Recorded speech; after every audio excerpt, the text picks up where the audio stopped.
Olá, eu sou a Fran, do Talento para Finanças, e hoje nós estamos aqui para falar sobre um assunto muito importante que eu tenho recebido muitas perguntas sobre como organizar o meu orçamento, como organizo, Fran, a minha receita, ou seja, o meu salário, as minhas entradas versus as minhas despesas. E hoje eu vou explicar direitinho aqui para que você possa começar a organizar suas finanças, seguindo uma organização financeira baseada em educação financeira que vai te ajudar a alcançar todos os seus sonhos e os seus objetivos. Mas antes, eu não posso deixar de reforçar duas coisinhas. A primeira é: tenha propósito para o seu dinheiro e defina como e onde vai usá-lo.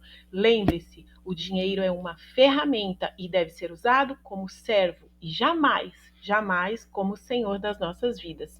E o Provérbios 21, 5, que diz: quem planeja com cuidado tem fartura, mas o apressado acaba passando necessidade. Ou seja, a nossa receita não é para ser gasta de qualquer maneira, 100% do que ganhamos, sem nenhuma organização. A palavra de Deus nos ensina a termos planejamento e planejar com cuidado. Vamos aprender isso, ok?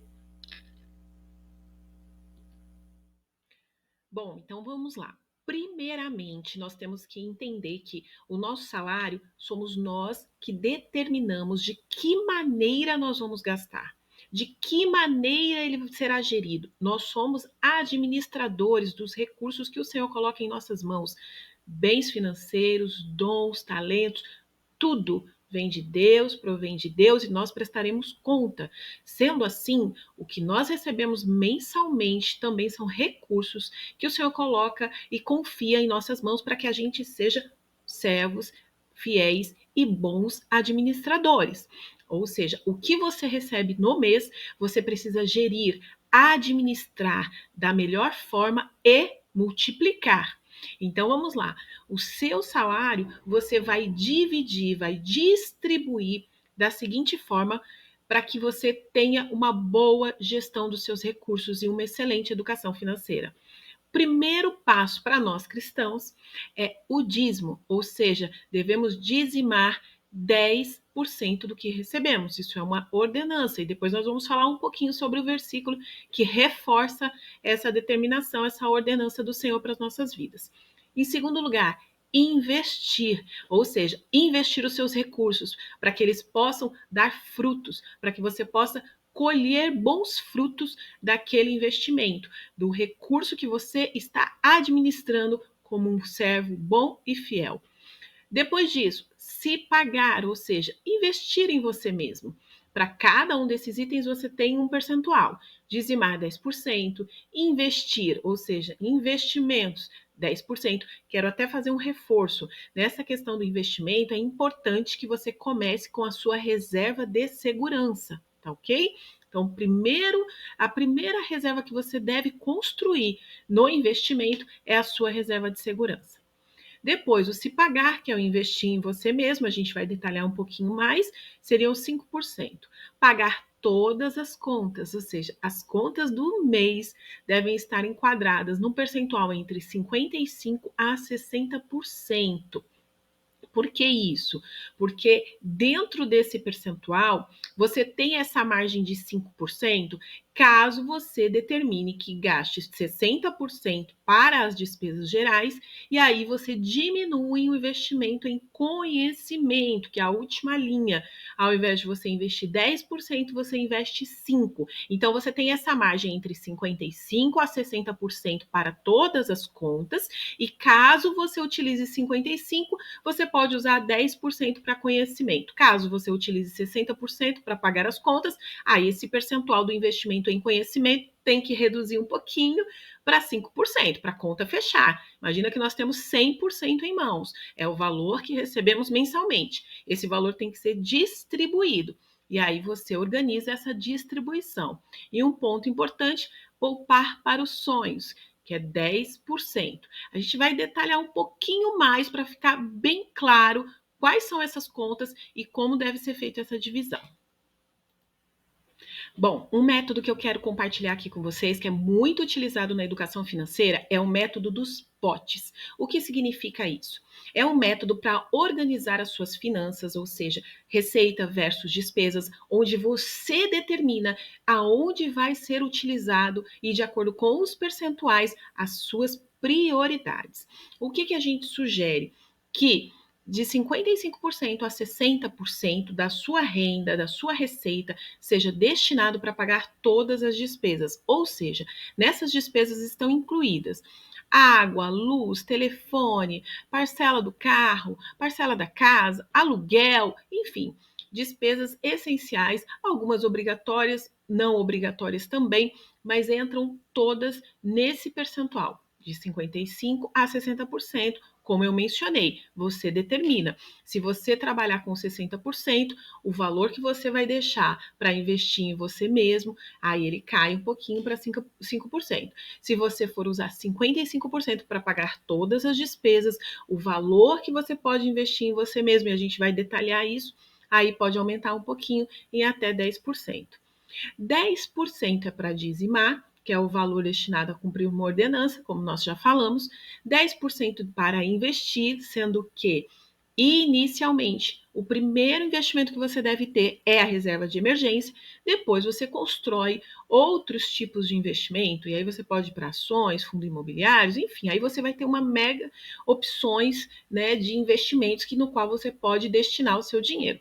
Mas o primeiro tem que ser a reserva de segurança, que a gente orienta, que deve ser um investimento seguro, com alta liquidez, para que você possa resgatar numa situação de emergência. 10% deve ser destinado à educação, ou seja, cursos de capacitação, cursos que você precisa para, inclusive, geração de uma nova renda, ou seja, cursos que você vai investir em você mesma para que você possa também gerar uma nova fonte de renda, ok? 10% para poupar. Ah, Fran, por que poupar se eu já tenho 10% de investimento?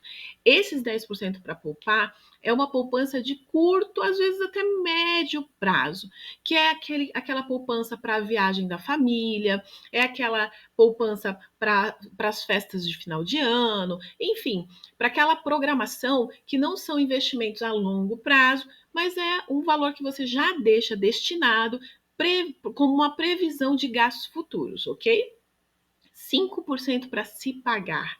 O que significa isso? Se pagar, afinal, você merece. Você trabalhou o mês inteiro, não só merece, como deve ter um percentual destinado para fazer aquelas coisas que você gosta, como comprar uma roupa, um sapato, um acessório, ir ao cinema, tomar um café com as amigas, com os amigos, enfim. Esse 5% é o valor que você vai utilizar para aquilo que você merece, para investir em você mesmo. E aí é muito importante você determinar, separar essas quantias, e aí a gente fala, é o método dos potes, porque é como se você pegasse esse recurso e separasse ele, destinasse ele de acordo com os percentuais que você definiu previamente e você determina para onde você vai utilizar, de que maneira vai ser distribuído, seguindo essa lógica de despesa, dízimo, investimento, educação, poupar para os sonhos. E ali é o contrário de você chegar no final do mês, pegar o seu dinheiro e sair pagando as contas de maneira aleatória e muitas vezes, né, daquilo que é mais emergencial, que está pegando fogo e deixando algumas outras. A ideia da educação financeira é justamente o contrário.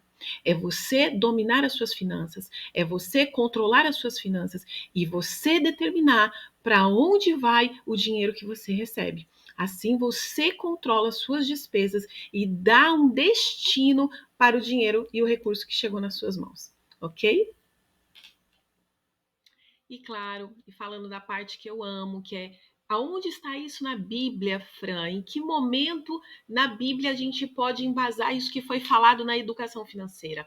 Então vamos lá, hoje nós vamos falar sobre um versículo que fala sobre o dízimo, afinal, nós falamos bastante nesse vídeo sobre a importância do dizimar, né? E a Bíblia, claro, nos dá respaldo a respeito disso. Lá em Malaquias 3, do 8 ao 10, ele vai dizer: pode um homem roubar de Deus? Contudo, vocês estão me roubando e ainda perguntam: como é que te roubamos? nos dízimos e nas ofertas. Vocês estão debaixo de grande maldição, porque estão me roubando. A nação toda está me roubando. Tragam o dízimo todo o depósito do templo, ao depósito do templo, para que haja alimento em minha casa. Ponham-me à prova, diz o Senhor dos Exércitos, e vejam se não vou abrir as comportas dos céus e derramar sobre vocês tantas bênçãos que nem terão onde guardá-las. É muito linda a palavra do Senhor, né? Porque além dele nos orientar a fazermos aquilo que é necessário, ou seja, devemos sim dizimar, devemos sim devolver ao Senhor esta parte para que haja mantimento na casa do Senhor, ele ainda nos dá promessas, ou seja, ele ainda nos promete abrir os céus, né? Abrir, colocar o Senhor à prova e ele abriria as comportas dos céus. A palavra do Senhor não mudou, o Senhor não mudou, ele é o mesmo ontem, hoje e para sempre. Então nós devemos cumprir tudo aquilo que está na palavra do Senhor. E é importante sabermos que na nossa educação financeira, nós também devemos considerar as escrituras sagradas, que são ensinamentos milenares, para que a gente possa ter uma vida financeira mais saudável. Ah, e claro, eu não poderia deixar de citar sobre o ofertar. Eu trouxe aqui um versículo para que a gente possa refletir sobre ele, mas uma instrução do Senhor para as nossas vidas sobre o quão importante é não apenas o dizimar, mas o ofertar também. Em Provérbios 11, 24 e 25 vai nos ensinar: há quem dê generosamente e vê aumentar suas riquezas. Outros retêm o que deveriam dar e caem na pobreza. O generoso prosperará. Quem dá alívio aos outros, alívio receberá. Que você possa meditar sobre essa palavra, que tudo que foi ensinado aqui entre na sua vida e faça verdadeiramente diferença, porque além de princípios de educação financeira, acima disso são princípios da palavra do Senhor, desse livro milenar que nos ensina todas as coisas, que é a bússola, é a luz, é a direção que nós necessitamos para todas as áreas das nossas vidas. Eu espero que você tenha gostado desse vídeo, eu agradeço por você estar aqui comigo e eu espero que você possa compartilhar para que mais pessoas possam também receber esses ensinamentos. Muito obrigada e até o próximo vídeo.